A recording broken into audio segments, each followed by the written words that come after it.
So நம்ம இப்போ யோசிச்சு பார்த்தோம் அப்படின்னா யார் எந்த மாதிரி செலிபிரிட்டிஸ் கூட நமக்கு அதிக எமோஷனல் கனெக்ட் இருக்கு. For example it's take a sports person and இன்னொரு side let's take an actor. யார் கூட நீங்க அதிகமாக எமோஷனலி கனெக்டடா இருப்பீங்க அப்படின்னு யோசிச்சு பார்த்தீங்கன்னா மோஸ்ட் ப்ராபப்லி நம்மளால ஆக்டர்ஸ் கூட எமோஷனலி கனெக்டடா இருப்போம். ஏன் அப்படின்னு நம்ம யோசிச்சோம்னா ஜென்ரலி லீட் ஆக்டர்ஸ் பெரிய ஹீரோஸ்லாம் ப்ளே பண்ற ரோல்ஸ் எப்படி இருக்கும்னு சொல்லி நம்ம பார்க்கணும். லைக் அவங்க சேவியரா ப்ளே பண்ணுவாங்க, ஆர் லைக் மேபி ஒரு கரப்ஷனுக்கு அகேன்ஸ்டா பேசுறது, தப்பு நடந்த தட்டி கேட்கறது, கஷ்டத்துல இருக்கிறவங்களை ப்ரொடெக்ட் பண்றது, அந்த மாதிரி ரோல்ஸ்லாம் ப்ளே பண்ணுவாங்க. ஸோ அப்படி இருக்கும்போது என்ன ஆகும்னா ஸ்லோவா அவங்க படத்துல ப்ளே பண்றதே அவங்களோட கேரக்டர் ட்ரீட்ஸா நம்ம பிரெயின் வந்து ரெஜிஸ்டர் பண்ண ஆரம்பிச்சோம். ஓ அப்போ இவங்க ரியல் லைஃப்ல எப்படிதான் போறியே சூப்பர் அப்படின்னு சொல்லிட்டு நம்ம அவங்களை அட்மையர் பண்ண ஆரம்பிச்சோம்.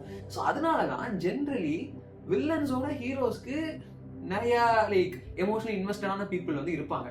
யோசிச்சு பார்த்தீங்கன்னா தெரியும். பிகாஸ் நம்ம அட்மையர் பண்ற பர்சனாலிட்டியா அவங்க அங்க இருக்கும்போது ஆன் ஸ்கிரீன் வாவ் சூப்பர் அப்படின்னு சொல்லிட்டு நமக்கு அவங்கள அதிகமாக பிடிக்க ஆரம்பிச்சிடும்.